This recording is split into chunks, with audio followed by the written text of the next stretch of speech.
Ganapate Namaha. One can live in this world happily when his mind gets happiness. The happiness plays the most important role in one's life. Whatever the work done by any person should possess 100% happiness. Happiness comes with satisfaction of the soul. When soul is satisfied, automatically the mind gets happiness. Happiness alone leads a person into fruitful way. Happiness never come all of a sudden. It's depend upon our workaholic nature and training of our mind into various ways. A person who satisfies with his attained results will get happiness. One should not compare any with anyone in any objects to lose his happiness. That happiness only gives energy and strength to boost up the life in various ways. Without happiness, a man cannot survive on this earth. Therefore, our ancestors gave much more importance to lead the life happily with the disciplined, planned, and sanctified attitude. Such happiness possesses three types, three kinds. Sattvic happiness gives peace of mind without harming others. Rajasic happiness gives a type of happiness for selfishness. Tamasic happiness never thinks of others, only dominating others, killing others. One who satisfies, one who gets happiness, that is tamasic happiness. This happiness makes a kind of unhappy when a person does not follow the scriptural rules. So, basing on this, I took the topic of three kinds of happiness. Let us go in detail with prayer.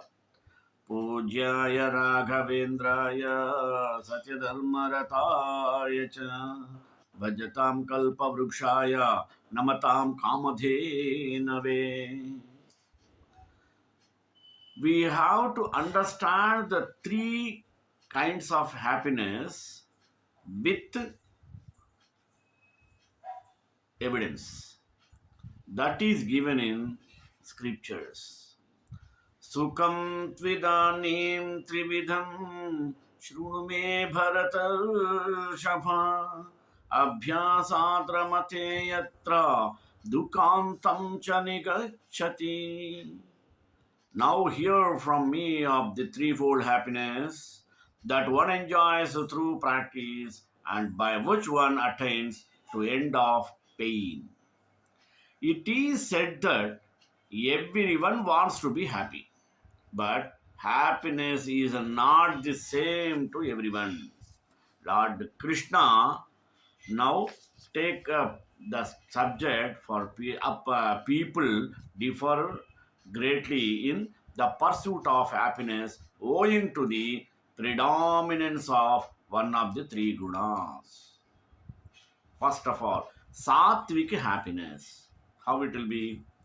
Yatadagre vishamiva pariname mrutopamam tatsukam satvikam proktam atma buddhi prasadajam. That happiness which is like poison at first, but like Amrita in the end. Born of the light of one's own self, mean Atma Buddhi, is declared to be Satvik. Sri Ramakrishna Paramahamsa often remarked that rock sugar is a cure for certain liver ailments, but to those with such disorders, sugar tastes bitter, so they avoid it. The same thing is true of certain other substances. A naturopath once gave me a cup of warm liquid to drink. I swallowed it down and remarked that it tastes good. If you had said it was a nasty tasting, I would have known that you have liver trouble, he said. It is the same with the mind and heart. A friend of mine once spoke with a young man who was utterly addicted to immortality and alcohol. When he pointed out the misery those things caused, the man countered with, living like you do would be like living in a prison. He had no idea how free the other man was and how content as a result of his abstinence and spiritual outlook. Krishna is speaking of this here. In the beginning, that great happiness and fulfillment which is Atma Buddhi Prasadajam, arising from the tranquility, purity, and brightness of the union of the Buddhi with the Atma, seems like a pipe dream or even death.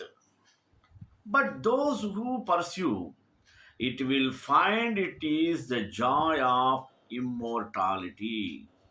Nevertheless, an important principle is set forth in his verse. In the beginning, it's normal for spiritual practice to be boring or even annoying. But at the end, it will be all happiness, sukha, and ease.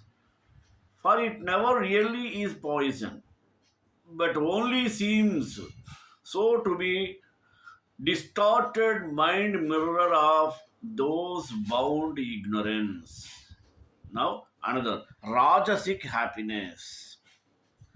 That happiness arising from the contact the senses with their objects, which in the beginning is like Amrita but changes into that which is like poison, is declared to be Rajasic. Here we have the opposite of the previous verse. Those things that to the ignorant seem like the nectar of immortality will in time be seen as a deadly poison. But then it is often too late. That's why Gita says the happiness of Rajas is simply fool's gold. Here we can find the word pariname is found. It means when transformed. The idea being that in time the two kinds of happiness transmute or ripen into either amrita or poison. Actually, they reveal their inner nature. They do not really change, but it seems so that the sadhaka, tamasic happiness, यदग्रे चानुबन्धे च सुखं मोहनमात्मनः निद्रालस्य प्रमादोत्थं तत्तामसमुदाहृतम्. That happiness which in the beginning and as a result is delusive of the self, arising from sleep, indolence, and heedlessness, is declared to be tamasic. Krishna described tamasic happiness as mohanam, deluding, addicting, and confusing, arising from spiritual sleep, idleness, and outright spiritual laziness and negligence and also confusion, pramada. Notice that unlike sattvic and rajasic happiness, tamasic happiness does not transform into anything other than what it is at the beginning. It does not lead to anything but remains utterly inert. Sattvic and Rajasic happiness leads to conclusions about their merit or demerit. But Tamasic happiness, on the other hand, simply lies there and wallows in its own interests or own inertia. It goes nowhere. There is a lesson for us here. We need not worry about Sattvic people because they will become increasingly established in Sattva. We need only wait for Rajasic people to wake up and move up to the Sattva. And we need not even give a second thought to the Tamasic. They are going to stay right where we see them. The essence of this is the sensible people do not go around trying to change others. The Sattvic are already what they should be. The Rajasic are moving towards Sattva, and Tamasic are simply that Tamasic only. They come from nowhere and go to the no place. I am only speaking of the present birth. They too progress in time, but very slowly, and it takes a great deal of time for them to crawl out into even half light. The wise bless others and keep on working on themselves. Certainly, they will encourage those with them on the path and even assist them, but they cannot put anyone on the path or keep them there. The experience proves this over and over, and we are all in it together. How? न तदस्ति पृथिव्यां वा दिवि देवेषु वा पुनः सत्वं प्रकृतिजैर्मुक्तं यथेभिस्यात्रिभिर्गुणैः. There is no being either on earth nor yet in heaven among the gods that can exist free from these three gunas born of Prakriti. There we have it. All are caught in the net woven of gunas. However, sattva leads to liberation from the net to the state known as Trigunatita, beyond the three gunas. But until that state is reached, we will live according to the guna dominant in us. This is real basis of authentic caste, and Krishna now takes up that subject. Brahmana Kshatriya Visham Shudranam cha parantapa Karmani pravibhaktani Swabhava prabhavair gunaihi. Caste nature the Swabhava of the Brahmins, the Kshatriya and the Vaishyas, as also the Shudras, the duties are distributed according to the qualities of their Swabhava, nature. In the sloka, duty is the usual translation of actions and cannot be objected to. But in these verses, it also means the actions that will be done by the different castes impelled by their innate nature. In other words, these are the things that will be done, and the qualities revealed spontaneously by the various castes. Caste is not determined by the action, but action is produced by the innate caste nature, the Swabhava, the Brahmins. Tranquility, self restraint, tapasya, purity, patience, uprightness, knowledge, realization, belief in God, these are the merits, characteristics, duties of Brahmins, born of their Swabhava. It is time for vocabulary building and review. A Brahmin is one striving for Brahma Jnana, so we must cultivate the qualities listed for them uh, assiduously if we really plan to succeed in our spiritual quest. Here they are. Shama is calmness, tranquility, and control of the internal sense of sense organs. Dhamma is self control, control of the senses and restraint. Tapaha is austerity, practical spiritual discipline, spiritual force. Shaucha is purity and cleanliness, including physical and mental purity. Physical shaucha involves purity of diet abstinence from the meat, fish eggs, alcohol, nicotine, and mind altering drugs. Kshama is forgiveness, patience, and forbearance. Jnana is knowledge, especially knowledge of reality of Brahman, the absolute.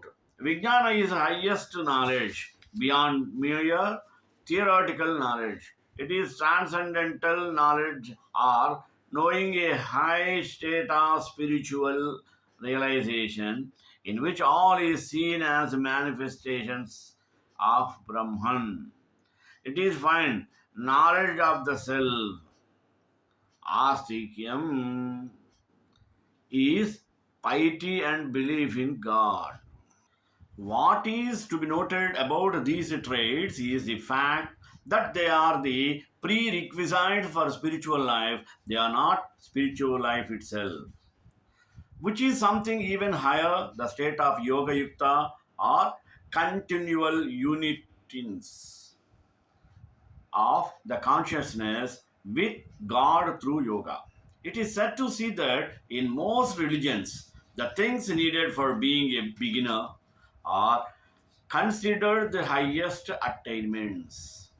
Most important is the fact that these traits are not artificial or imposed modes of thought and deed, but are a manifestation of the Brahmin's swabhava, his inherent state of mind, his state of deep inner being.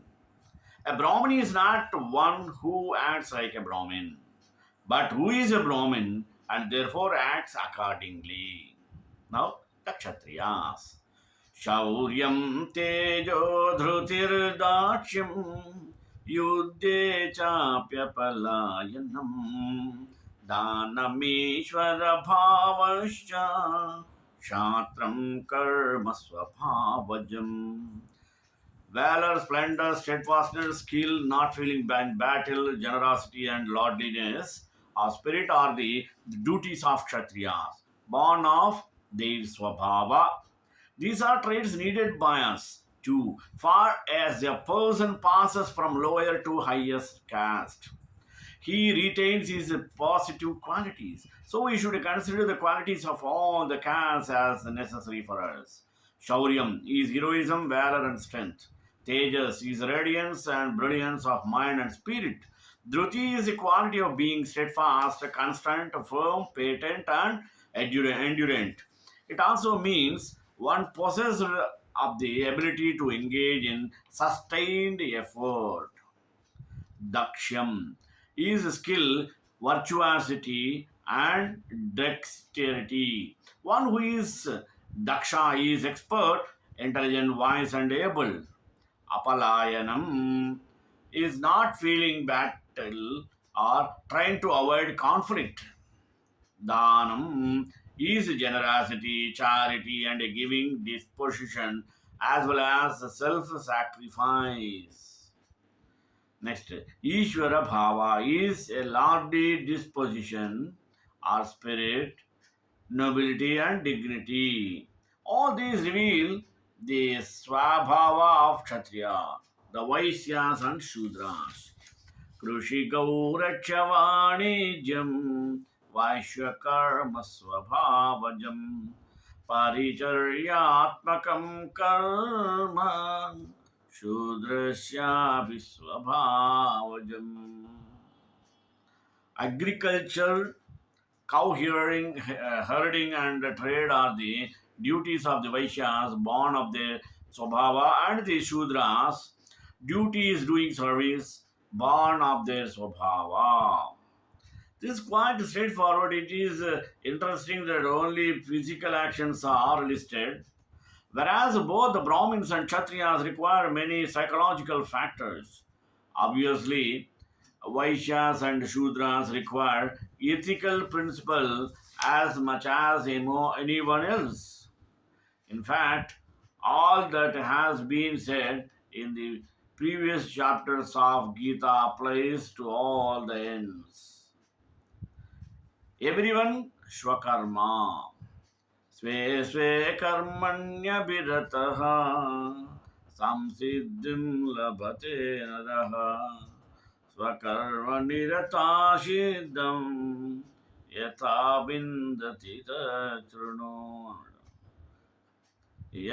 यतः प्रवृत्तिर्भूतानां येन सर्वमिदं तत् स्वकर्मणा तमभ्यर्च्य सिद्धिं विन्दन्ति मानवाः. Krishna now speaks of humanity in general, saying, satisfied in his own duty, a man attains perfection. Here, he who is happy in his own duty finds perfection.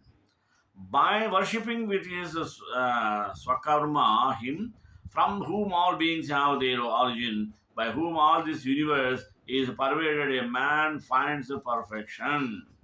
We have already encountered Swabhava and Swadharma, the inmost disposition of the self, and Dharma that reveals the self or makes attainment of the self possible. In these two slokas, we meet the word Swakarmaha, action that reflected or manifests the self, at least in its present state of evolution. To follow our energy, engage in our Swakarma is to worship God. For spiritual evolutionary principles are not to be merely ascribed or discussed, they are to be lived. That's why we evolve, and evolution is the sole purpose of creation. Swakarma is an inseparable part of Swadharma. So Krishna continues, Shreyan Swarmo Vigunaha Paradharma Swarishtitat Swabhavaniyatam Karma Kurvannapnoti Kalbisham. Better is one's own swadharma, though imperfect, than another's duty, though well performed, performing the duty prescribed by one's own nature and produces no fault. We are not talking here, God is will in the negative, fear filled way of Western religion. We are talking of our own nature, which has been put into our hands and which we alone can perfect. If we violate our nature, however good it may appear or how much it may be praised by others, we incur evil, for we sin against ourselves. Therefore, the duty to which one is born should not be abandoned, although faulty, for all undertakings are enveloped by defects as is fire by smoke. Two expressions in this loka are very important: Sahajam karma and dosha. Sahaja means that which is innate, actually inborn. Karma is action, so Sahajam karma is that kind of action, natural action, that way of life, which is a natural expression of our innate character, of our deep mind. This must be engaged in, even though, as Krishna points out, all relative existence and action are obscured to a greater or lesser degree by dosha. Dosha being imperfection, blemish, fault, a shortcoming. This is because of the innate nature of relativity itself, which fundamentally is Maya or illusion. We do the best we can with what we have. The reward is infinite. Tamasic happiness is based in deluding oneself.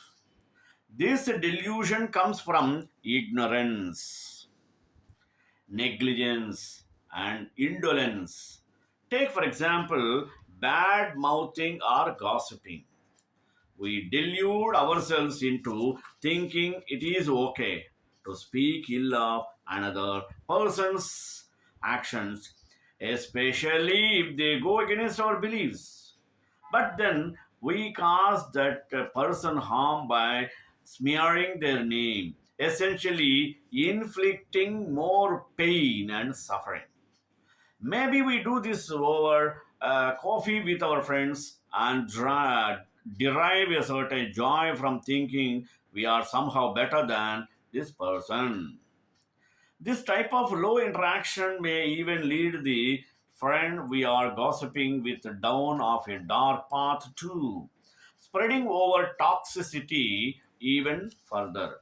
Other forms of tamasic happiness include sarcasm, scandal, stealing, damaging another's reputation, work or belongings, and insults. The list could go on. It could even include eating unnatural food instead of taking pleasure in pure healthy of nourishment. It is the lowest form of happiness. Ultimately, it is joy gained from pain and destruction. True bliss could never come from such selfishness. But most of us are not even aware of when we are operating at this place. Rajasic happiness is a bit more unclear to the inexperienced bliss seeker. Most of us spend the majority of our time searching out and then recovering from Rajasic happiness. Based in attachment, passion, and action, Rajasic happiness always leads to someone, but then they leave us for another. We find our dream home, but then realize our neighbors ride dirt bikes at all hours of the day. We eat healthy and exercise, but still don't seem to lose the extra weight. Years of being a good person don't seem to pay off.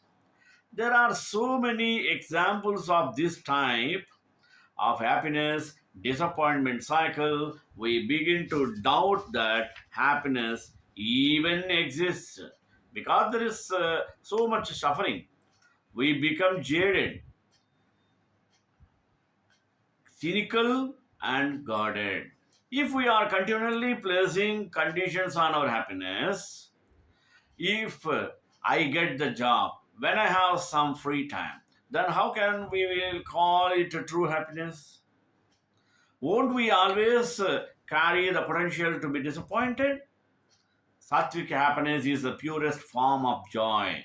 The perceived impossibilities, pain, and sacrifice make it seem unattainable, though.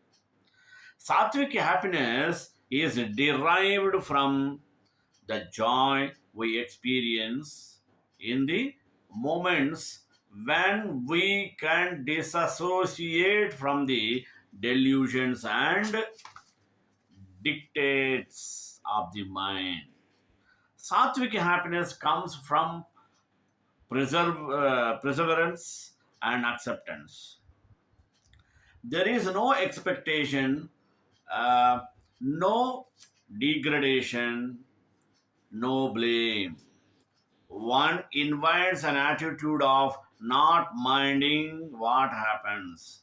Our lover is unfaithful and leaves us, and we forgive them and continue to send love.